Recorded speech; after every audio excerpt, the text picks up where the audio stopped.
affected areas. It's clear that the eventual cost of repairing the damage to property and cars could run to tens of millions of pounds. Electricity supplies are now getting back to normal. At one point, the whole of London was blacked out, the first time that's happened since the Blitz. The storm took everyone by surprise, whipping up in the Bay of Biscay, wreaking havoc as it crossed southern England before heading out across the North Sea. It was the storm that came from nowhere, and tonight the question's being asked, why weren't we warned? Weather experts, even our own Jack Scott, failed to predict the scale of last night's hurricane. We'll be asking him for an explanation later. But first, the full extent of today's storm damage. Virtually the whole region's been affected. We have two reports, beginning with this one from Paul Green. London counted the cost today of the strongest winds ever recorded here. Gusts reached hurricane force at more than 100 miles an hour. There were 3 deaths in the Thames region. A 20-year-old woman was killed when a chimney collapsed at a Windsor hotel. A man died after being hit by a falling tree in Lincoln's Inn Fields. And there's been another death in Purley. Dozens more have been injured. In Kennington, hundreds were evacuated from this tower block when firemen thought it could collapse. For the tenants, it was a frightening experience. Well, just like movement. It's like being on a tube train, isn't it? Only, you know, not so aggressive. But it's enough, like, you know, with the wind and everything. Well, it was just the wind was shaking it about, and it was just like the windows were shattering and that. The block's now been declared safe, but some people are reluctant to return. Elsewhere in the capital, hardly a street has been left untouched. Buildings were damaged, gardens wrecked, and trees uprooted. This man is counting his blessings today despite the fact that a large tree demolished his Islington garden and wrote off his car. Our hearts were really thumping when we realised that if it had fallen the other way, that it could conceivably have crashed through into the bedroom, or at least might have deflected itself off the side of the house, but would have done a lot of damage to the roof and maybe the brickwork on the corner. Rescue services treated the night's events as a full-scale emergency. Fire Brigade headquarters alone have taken 6,000 calls, almost double the previous record number. The full cost of the damage is still impossible to gauge, but with people being advised to stay at home, the cost of business will also be high, and the final bill could well run into millions. Paul Green in North London. Ecologists claim last night's winds caused the region's worst natural environmental disaster in living memory. Worst hit was Kew Gardens. A third of its trees were destroyed and a glass palm house collapsed. They say it'll take 200 years to restore the gardens to their former beauty. Elsewhere, Hyde Park was typical of the devastation all over London and the home counties. With up to 30,000 trees being lost, the London Wildlife Trust launched an immediate survey to assess the damage. It's absolutely catastrophic. I mean, in Hyde Park here alone, there are scores and scores of trees which have come down. The trees should not be seen in isolation either. They provide the food source and also the homes for much of London's wildlife. It's a green visual aspect to it as well, something which we all need. So what can now be done? Can these trees be saved? No, many of these trees will now just have to be chopped up and thrown away, unfortunately. But what we must do is replant, and also replant with trees that are good for wildlife. Trees caused much of last night's damage to property, but the question being asked by many is can they claim on their insurance? There's no problem over damage to your house or damage to your furniture or what's inside the house. There are 1 or 2 minor exceptions. For example, fences and gates that are damaged by the storms won't be covered, so the householder is going to have to pay for repairing those himself. With damage in almost every street, insurance companies face one of their busiest periods for years. But for many of London's trees, they've been lost for good, and it's estimated the job of cleaning up the wreckage will take weeks. This is Mike Pearce in Hyde Park. This afternoon, Home Secretary Douglas Hurd took charge of a storm cabinet of ministers to discuss the crisis. Afterwards, he expressed his and the Prime Minister's sympathy for the families of those killed.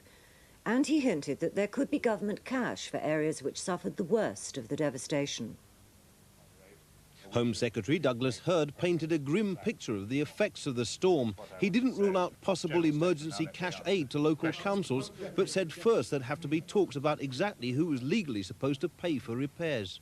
It's too early to say, until we know the scale of the damage, of the expenditure incurred, and where the responsibilities lay, how much scope, how much, for example, is covered by insurance. Until all that has been studied a bit more, I think it would be foolish for me to be at all precise. Virtually everyone has been affected in some way by the storms. Throughout the region, there have been reports of damage, injuries, and some very narrow escapes. In Reading, a young couple had a rude awakening when a tree crashed through the roof of their semi-detached house in the middle of the night, while gale-force winds at Luton Airport blew over a light aircraft. Luckily, no one was hurt.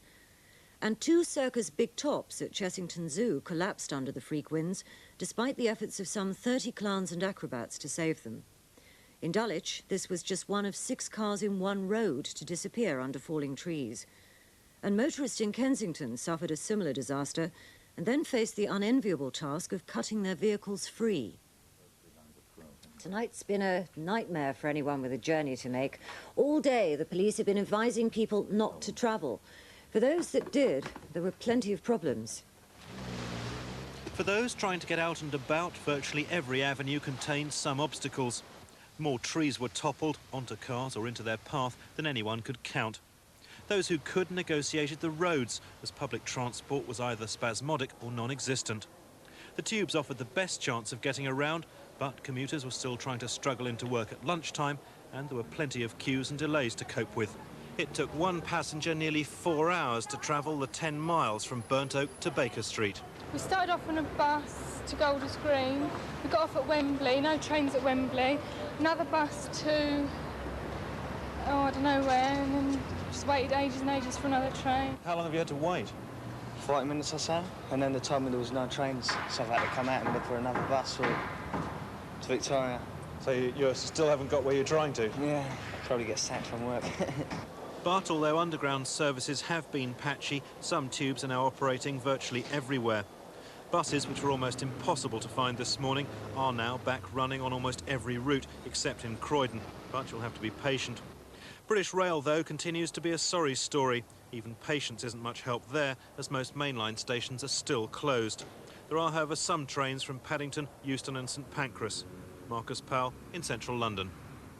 And London's money markets have been at a virtual standstill today, hit by staff shortages and computer breakdowns caused by power failures. Share dealing was suspended until Monday. This was the day the city went to sleep. On any other working day, these deserted streets would be buzzing with activity. But with only a handful of dealers making it in, it was one of the quietest working days in living memory. But the lack of wartime spirit to struggle in, come what may, has angered one top boss. One of my colleagues had a tree on his house, but he still got here. And in the Blitz, you know, many people got to work in far worse conditions and, in fact, were applying today. And we haven't exactly had an earthquake. We've had severe weather conditions, but maybe one day when we really do want people to take seriously advice like that, we might have called wolf a bit too often. But even if more had managed to make it in, for much of the day the new Big Bang technology wasn't working anyway. The stock exchange took the unprecedented step of suspending all share dealing, and the Bank of England said it was impossible to settle any transactions. City analysts, counting the cost, reckon it could run to millions. For the first time since the Blitz, London was blacked out by a total power failure. The electricity supply failed at 4 this morning. Energy Secretary Cecil Parkinson has already visited the headquarters of the electricity industry to find out what happened. The Blitz apart, it was the electrical industry's worst ever day. At one stage, 90% of southern England was cut off. Energy Minister Cecil Parkinson, his Westminster home blacked out, visited the South Bank control room to see the problem. Interestingly enough, quite a bit of the damage has been caused by sheets of polythene which have been blown into the wrapped themselves round cables and connected to cables because they're wet. And so men will literally have to go up, climb up, remove the polythene. There's no other way of getting it. So it's, at the end, it's a job that an individual man has to go and sort that individual problem out. Yes. The problem began at 4 a.m. with a high-voltage cable down on the south coast. Others followed thick and fast. Soon, one single power station was struggling to meet all the capital's needs. The control room engineers had to cut off electric railways and many households to stop that power station being overloaded.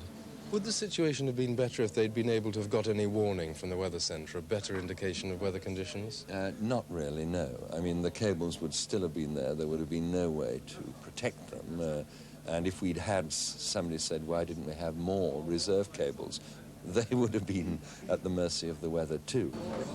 Virtually all London now has electricity, but many surrounding areas are still without power. Now, this is the bit of the programme I've been looking forward to because it's time to put Uncle Jack on the spot. Now, Jack, this caught all of us by surprise, including you, yes? Yes, of course it did, Andrew. I did last night talk of strong winds, but, of course, that was quite an understatement. I accept that. Is it the worst ever? It is. It's the worst for a long, long time. We haven't got records going back all that far, but it's the worst until before the war. And it's gone away now? It's really gone away now. We came, as you said earlier, in across Hampshire. It really only affected the southeastern corner of the country, from Hampshire through to around about East Anglia. Nowhere else in the country was so severely hit. In fact, some places had fairly light winds. It's not going to hit those places. It's not coming back here. In fact, the statisticians have worked it out as about a once in 500 years events. They've already worked that out. So we really are talking about very freak conditions in your experience and anybody else's for that matter? Oh, certainly in my experience it's never happened before. Not in this part of the world. There have been winds like this up in places like the Shetlands and forlorn places, but not in this particular part of the world. OK, well, now, what we want to know now, Jack, well, some good news, please, is what's going to happen for this weekend. So away you go. Right-ho. And after last night's devastating weather, I'm pleased to be able to say that we're going to have a calmer weekend in store. Apart, that is, from some blustery gusts tonight, I'd better say. And with that, some drier weather as well. Now, a feature to watch out for on this satellite picture for tonight is that massive cloud just to the north of our area. That was loosely associated with the storm, and you can see it's out of the way now. There are some shower clouds on track for us, you'll notice now, with blustery winds around them, but a lot of clear weather to come as well. So let me get into the forecast now, and first of all, the worst bit of the forecast, this evening and tonight. There are some showers coming along this evening, lasting into the night. They'll come by from time to time, and there'll be blustery, strong winds near each shower. But don't worry, it's not going to work out as anything as bad as it was last night. You'll find it, though, a rather coldish night as well. And then tomorrow, well, look forward to a generally dry, bright day tomorrow. There is an outside chance of a shower now and again, but not many of us seeing any of those, I'm sure. A breezy day, but the wind negligible, really, compared with today. And then the outlook for Sunday, it looks as though Sunday is going to be, for the most part, dry as well. There is a chance of some rain on Sunday, but we might well miss that. Andrew. It is Auntie Tricia. It is indeed. And the latest travel news. London Regional Transport say that tube and bus services are now running normally. There's some congestion on the roads, though, particularly out of town, but the problem's been made easier because many people stayed at home today. British Rail say there are no services in the southern or eastern regions. London Midland and western regions are operating, but with a reduced service. There are few, if any, problems at London's airports, though. Andrew. Shall I get into trouble for calling you Auntie Tricia? No. Good.